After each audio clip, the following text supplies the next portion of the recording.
আসসালামু আলাইকুম। আমি মোহাম্মদ আমিনুল ইসলাম। এখন আপনাদের সাথে ভিডিওতে যে বিষয় নিয়ে আলোচনা করব সেই বিষয়টি হলো গরু যদি খাবার বন্ধ করে দেয় তাহলে খামারের সবচেয়ে বড় বিপদ। এই সমস্যাটি নিয়েই এই ভিডিওতে আলোচনা করা হবে।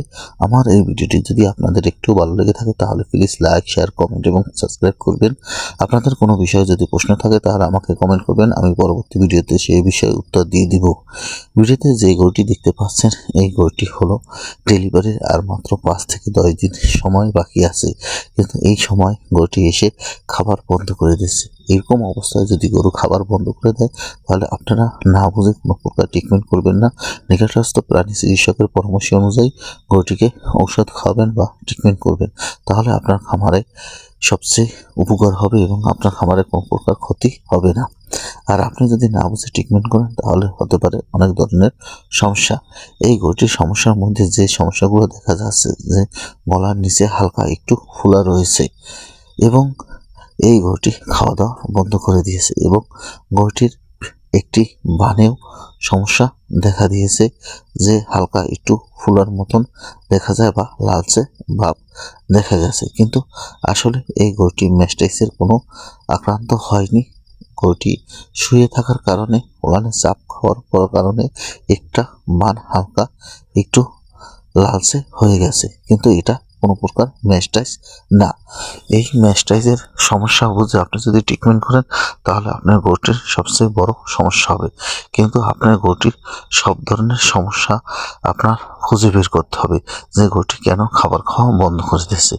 এই গরুটির আমরা যে সমস্যাগুলো পেয়েছি, হালকা একটা ওলানে ব্যথা রয়েছে এবং গলার নিচে ফোলা রয়েছে। এই ফোলা কারণেই গরুটি খাওয়া দাওয়া বন্ধ করে দিয়েছে।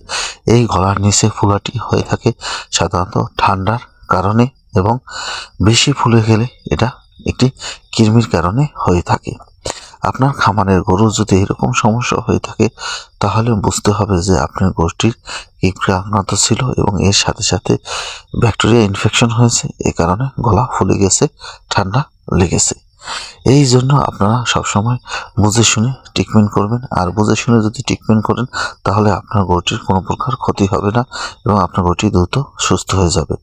আমরা এই গরুটিকে যে ট্রিটমেন্ট দিয়েছি, আমরা একটি প্রেগন্যান্সি সেফ অ্যান্টিবায়োটিক ইউজ করেছি এবং এর সাথে সাথে অ্যান্টিহিস্টামিন ব্যবহার করেছি যাতে অ্যালার্জি কমে যায় এবং ওলানের হালকা লালচে ভাবটা রয়েছে এটাও কমে যায়, যে ব্যথাটাও টানা যাওয়ার জন্য একটি ব্যথানাশক ইঞ্জেকশন ব্যবহার করছি। এই ব্যথানাশক ইঞ্জেকশনটা জ্বরও কমিয়ে দেবে এবং সাথে সাথে যাতে গরুর হজম শক্তি বৃদ্ধি পায় এবং খাওয়াটা দ্রুত হজম হয়ে যায় তার জন্য আমরা ঔষধ ব্যবহার করেছি যাতে হজম শক্তি ভালো হয়। এজন্য এসিআই কোম্পানির হজম বেড ব্যবহার করেছি এবং আপনারা যদি এসিআই কোম্পানির হজম বেড না পান তাহলে আপনারা রুমিনেটর ট্যাবলেটও ব্যবহার করতে পারেন। এভাবে যদি আপনার গরুর ট্রিটমেন্ট করে থাকেন আল্লাহর রহমতে সুস্থ হয়ে যাবে। আমরা এই গরুটিকে এরকম ট্রিটমেন্ট দেওয়ার পর হালকা উপকার পেয়েছি প্রথম ডোজেই, দ্বিতীয় ডোজ এবং তৃতীয় ডোজ কমপ্লিট করার পরে গরুটি সম্পূর্ণ সুস্থ হয়ে যাবে। আপনারা সবসময় মনে রাখবেন, গরুকে যদি যখনই অ্যান্টিবায়োটিক দিবেন তাহলে তার অ্যান্টিবায়োটিক ডোজ কমপ্লিট করবেন। 3 দিন, 5 দিন, 7 দিন এরকম ডোজ কমপ্লিট করবেন। আর আপনি যদি ডোজ কমপ্লিট না করেন, রেজিস্টার করে ফেলেন, তাহলে পরবর্তীতে আর কাজ করবে না। এই জন্য আপনারা সবসময় গরুকে অ্যান্টিবায়োটিক দিলে ডোজ কমপ্লিট করবেন। আর আপনার খামারে যদি গরু থাকে এরকম অবস্থায় তাহলে ডেলিভারির সময় হয়ে যায়, তাহলে আপনার গরুটির একটু যত্ন নিতে হবে। আর এই যত্ন নিলে এইসব ধরনের রোগ হয় না।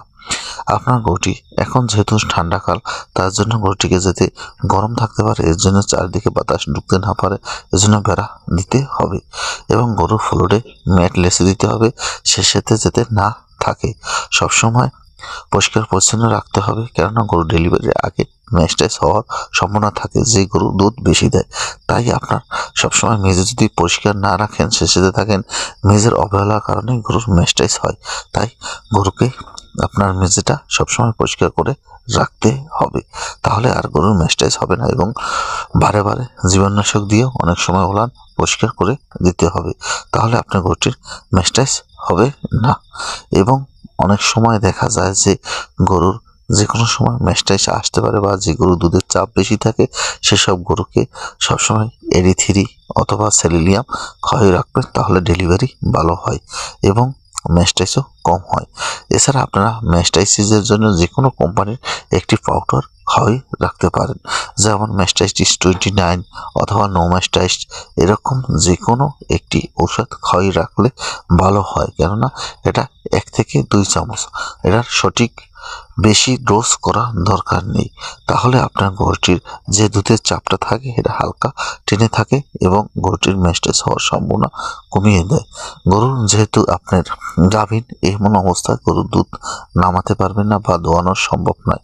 তাই আপনার গরুকে যদি ম্যাস্টাইস কেয়ার পাউডার খাওয়াই রাখেন বা নো ম্যাস্টাইস খাওয়াই থাকেন, ম্যাস্টাইস 29 খাওয়াই রাখেন, তাহলে আপনার গরুটির ম্যাস্টাইসের ঝুঁকি কমে থাকবে এবং গরুটি সুস্থ সবল থাকবে।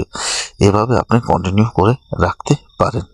এবং আপনারা সর্বশেষ যে কাজটি করবেন, যে আপনার গরুটি নিয়মিত 1 মাস পর পর একজন প্রাণী চিকিৎসকের শরণাপন্ন হবেন এবং গরুটিকে পর্যবেক্ষণ করবেন। তাহলে আপনার গরুর খামারের গরু সবসময় সুস্থ থাকবে, সবল থাকবে এবং আমার খাবার করে লাভবান হবেন।